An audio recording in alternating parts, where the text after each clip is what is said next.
toutes, bonjour à tous. Voilà, je me présente, je m'appelle Annick. Pour me situer un petit peu, quand j'étais plus jeune, quand j'avais votre âge, mon papa me disait souvent « Mais qu'est-ce que tu veux faire plus tard? Qu'est-ce que tu veux devenir? Qu'est-ce qui te botte, Annick ?»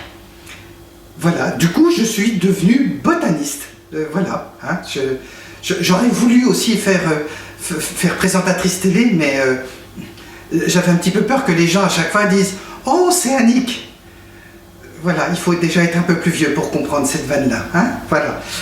Donc dans le cadre de notre visioconférence, nous allons étudier aujourd'hui un aliment qu'on rencontre souvent dans nos régions, un petit peu partout, en France, n'est-ce pas, et qui rentre dans le cadre de votre programme, je vous le rappelle, voilà, hein, qui est le poireau.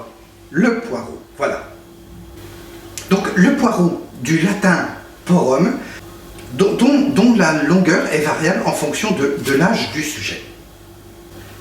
Donc nous allons étudier aujourd'hui uniquement le poireau adulte.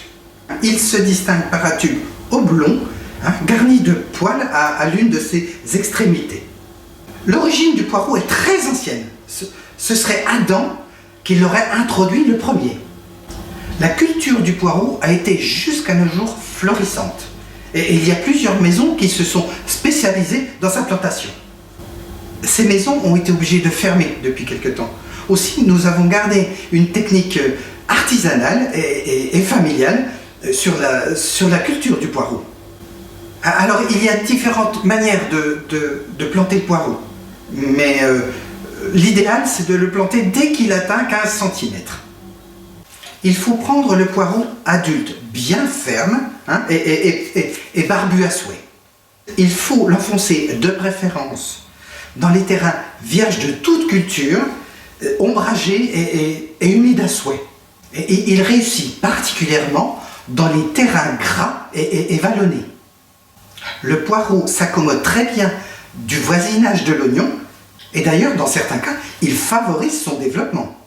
Dans sa jeunesse, le poireau se plante souvent derrière l'église.